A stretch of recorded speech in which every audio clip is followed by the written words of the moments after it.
वाराणसी में सरकार की संपत्तियों पर मुसलमानों का कब्जा। योगी ने सिखाया सबक, मौलानाओं को दौड़ाकर पीटा। उत्तर प्रदेश के वाराणसी में मुसलमान सरकारी संपत्तियों पर कब्जा कर रहे हैं और जैसे ये खबर योगी तक पहुंची, योगी ने मौलानाओं को ऐसा दौड़ाकर पीटा कि अब वो पछता रहे हैं, गिड़गिड़ा रहे हैं। नमस्कार, कैपिटल टीवी देख रहे हैं आप, मैं हूं आपके साथ हर्ष भारद्वाज। उत्तर प्रदेश के मुख्यमंत्री योगी आदित्यनाथ सरकार प्रदेश में वक्फ बोर्ड की संपत्तियों को लेकर सर्वे करा रही है। ऐसे में हाल ही में बाबा विश्वनाथ की नगरी वाराणसी में वक्फ बोर्ड संपत्तियों को लेकर एक सर्वे कराया गया है, जिसमें सामने आया कि वाराणसी में 25% सरकारी जमीनों पर वक्फ बोर्ड का कब्जा है। रिपोर्ट के मुताबिक वाराणसी जिले के कुल 1637 वक्फ प्रॉपर्टी में से 406 सरकारी जमीन पर है। वाराणसी की एडीएम वित्त और राजस्व सुश्री वंदिता श्रीवास्तव ने बताया कि यूपी सुन्नी वक्फ बोर्ड और शिया वक्फ बोर्ड की सभी 1637 संपत्तियों का सत्यापन कराया गया है। सत्यापन के बाद जो रिपोर्ट मिली उसमें यह पाया गया कि 406 संपत्ति सरकारी जमीन पर थी। इसमें से ज्यादातर पर कब्रिस्तान बने हुए हैं। योगी सरकार लेगी तगड़ा एक्शन। अब इस पूरे प्रकरण की रिपोर्ट तैयार कर योगी को भेज दिया गया है। जैसा आदेश होगा उसके ही अनुसार कार्रवाई की जाएगी। हालांकि प्रशासन की इस रिपोर्ट पर कुछ लोग आपत्ति जता रहे हैं। ज्ञानवापी मामले में मुस्लिम पक्षकार मुख्तार अंसारी ने इस पर सवाल उठाए हैं। मुख्तार अंसारी ने कहा कि सरकार को गरीब मुसलमानों के प्रति दया दिखानी चाहिए। यह तो हो सकता है कि वक्फ की 2-4 प्रॉपर्टी सरकारी जमीन पर हो, लेकिन यह संभव नहीं है कि 25% सरकारी जमीन पर वक्फ बोर्ड का कब्जा हो। अगर ऐसा है तो सरकार रिकॉर्ड को सार्वजनिक कर दे। यानी एक बार फिर जब यह बात सामने आई कि सरकारी संपत्तियों पर मुसलमानों ने कब्जा कर रखा है, तो मुसलमान बिदक गए और इस रिपोर्ट को झूठा बताने लगे। वक्फ की संपत्तियों की हो रही खोजबीन। उत्तर प्रदेश में वक्फ बोर्ड की संपत्ति को लेकर राजनीति में माहौल हमेशा गरमाया रहता है। साल 2024 वक्फ बिल सदन में पेश किया गया था, जिसके बाद राज्य सरकार ने वक्फ की संपत्तियों की खोजबीन शुरू करा दी। साथ ही इसकी जांच के लिए जांच समिति भी बनाई गई। इन संपत्तियों की जानकारी राज्य से लेकर शहरों तक में की जाने लगी, जिसके चलते शहर में अल्पसंख्यक अधिकारी ने इस रिपोर्ट को तैयार कर शासन को एक रिपोर्ट भेजी, जिसमें शहर में 1650 वक्फ संपत्तियों की पुष्टि हुई। साथ ही ऐसी 550 वक्फ संपत्तियां जिसमें मदरसे, कब्रिस्तान और मस्जिद शामिल है। वक्फ संपत्तियों की जांच के लिए संयुक्त संसदीय समिति का गठन भी किया गया था,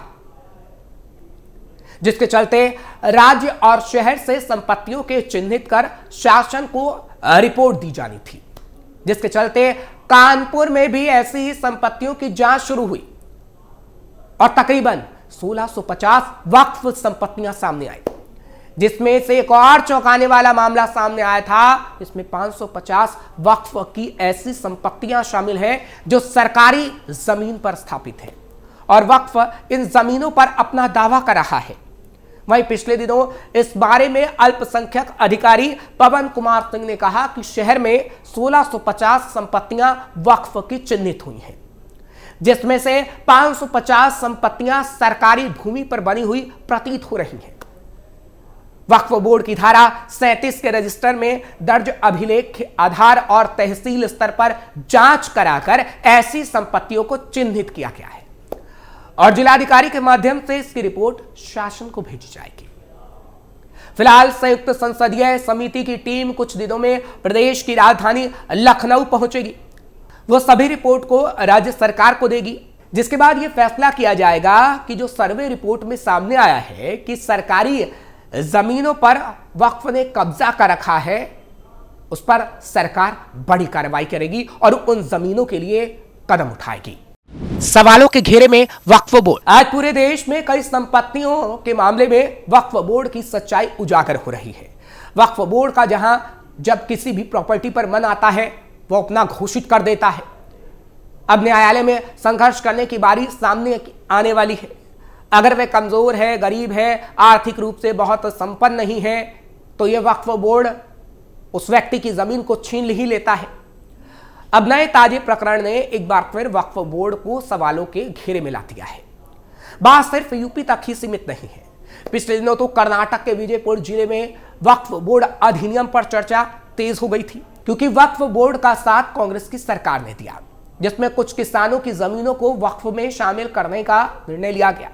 किसानों के लाख दावा करने के बाद भी ये जमीन उनकी अपनी है। कई पीढ़ियों से पूर्वजों की इस जमीन पर वो खेती करते आ रहे हैं। इसके बाद भी 2024 में कर्नाटक सरकार के प्रशासन की ओर से कहा गया कि वो जमीन वक्फ बोर्ड की है। विवादों से घिरा रहता है वक्फ बोर्ड। यहां ध्यान रहे कि देश भर में वक्फ बोर्ड कहीं भी सार्वजनिक और व्यक्तिगत संपत्तियों को लेकर इस पर दावा ठोक देता है। दूसरी ओर वक्फ बोर्ड है कि सबसे ज्यादा हिंदुओं की जमीनों के साथ ही अन्य की जमीन पर भी अपना दावा ठोकता जा रहा है, और ऐसा करते हुए उसने अपनी संपत्तियों में हाल ही के कुछ सालों के दौरान बहुत बड़ा इजाफा कर लिया है। लोग परेशान हैं, वो न्यायालय जा रहे हैं, न्याय पाने के लिए दर दर भटक रहे हैं, क्योंकि वक्फ बोर्ड कहीं भी अपना दावा ठोक दे रहा है। इनकी जमीनों के इजाफे का अंदाजा इसी से लगाया जा सकता है कि साल 2009 में वक्फ बोर्ड के पास जमीन 4 लाख एकड़ थी, जो कुछ सालों में दोगुनी हो गई। आज वक्फ बोर्ड सशस्त्र बलों और भारतीय रेलवे के बाद भारत में तीसरा सबसे बड़ा भूस्वामी बन बैठा है। 2013 में वक्फ को दिए असीमित अधिकार। केंद्र की तत्कालीन कांग्रेस सरकार ने 2013 में वक्फ बोर्ड को कानून के तहत संशोधन करते हुए असीमित अधिकार दिए थे, जिसका बुरा परिणाम आज गैर मुसलमान देश भर में भुगत रहा है। वक्फ बोर्ड को कांग्रेस सरकार ने जो अधिकार दिए, उसके अनुसार वे किसी की भी संपत्ति छीन सकता है, क्योंकि उसके निर्णय को किसी भी अदालत में चुनौती नहीं दी जा सकती थी। हालांकि बात अलग है कि इसके बाद भी उसे चुनौतियां मिल रही हैं और कई जगह उसे मुंह की भी खानी पड़ रही है। पर यहां कांग्रेस सरकार ने कोशिश यही की थी कि वक्फ बोर्ड, जो कि एक धार्मिक निकाय है, उसे असीमित अधिकार देकर वादी को न्यायपालिका से न्याय मांगने से भी रोक दिया जा सके, जिसके चलते ही वक्फ बोर्ड अब तक निजी संपत्ति से लेकर सरकारी भूमि, मंदिर की भूमि से लेकर गुरुद्वारों, चर्च तक की संपत्ति पर कब्जा कर पाने में सफल हो गया। पूरे भारत में वक्फ के पास अरबों की संपत्ति। पहले वक्फ के पास पूरे भारत में लगभग 52,000 संपत्तियां थी, जो कि 2009 तक 4 लाख एकड़ में फैली तकरीबन 3 लाख पंजीकृत वक्फ संपत्तियों तक पहुंच गई। अब इसमें जो इजाफा हुआ है, उसके वक्फ बोर्डों के पास करीब 9,40,000 एकड़ में फैली करीब 8,72,321 अचल संपत्तियां हैं। चल संपत्ति 16,713 है। इनका विवरण Waqf assets management system of India portal पर उपलब्ध है। लखनऊ में पुराने शिवालय की जमीन पर कब्जा। अभी हाल ही में आपको याद होगा कि पिछले दिनों इसी से जुड़ा एक मामला लक्ष्मण की नगरी कहे जाने वाले लखनऊ से भी सामने आया था, जहां वक्फ पर आरोप लग रहे थे कि उसने 250 साल पुराने शिवालय और उसकी जमीन पर कब्जा कर रखा है। करीब 8 साल पहले वक्फ बोर्ड ने यह दावा किया कि शिवालय और उसकी जमीन पर उसका मालिकाना हक है। हालांकि यह 1862 के सरकारी रिकॉर्ड में जमीन शिवालय के नाम पर दर्ज है। अब सवाल था कि आखिर मंदिर कैसे वक्फ की प्रॉपर्टी का हो गया।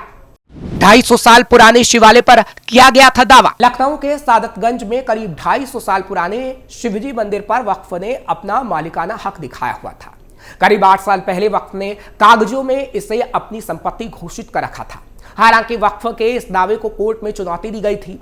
उधर वक्फ के इस दावे को स्थानीय लोग उसकी भूमाफिया नीति बता रहे थे, उसे मंदिर पर अवैध कब्जे की कोशिश बता रहे थे। स्थानीय निवासियों ने बताया था कि लखनऊ लक्ष्मण जी की नगरी है। वक्फ बोर्ड कहां से आ गया पता नहीं, लेकिन वक्फ दावा करता है वो भी बिना सही कागज के, जबकि ये मंदिर सनातन से जुड़े केंद्र हैं।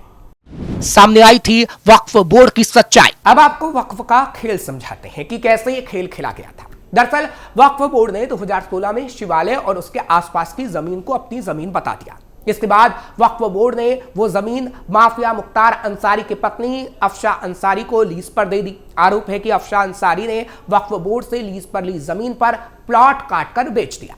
अब सवाल यह है कि 250 साल पुराने मंदिर पर वक्फ बोर्ड किस आधार पर अपना दावा ठोक रहा है।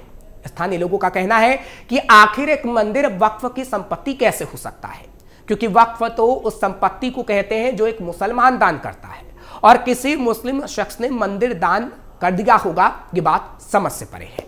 तो अब तो आप समझ ही गए होंगे कि कैसे वक्फ बोर्ड ये खेल खेलता है, लेकिन अब योगी आदित्यनाथ ऐसे खेल खेलने वाले को छोड़ेंगे नहीं और अब उन पर तगड़ा एक्शन लेने की तैयारी हो रही है।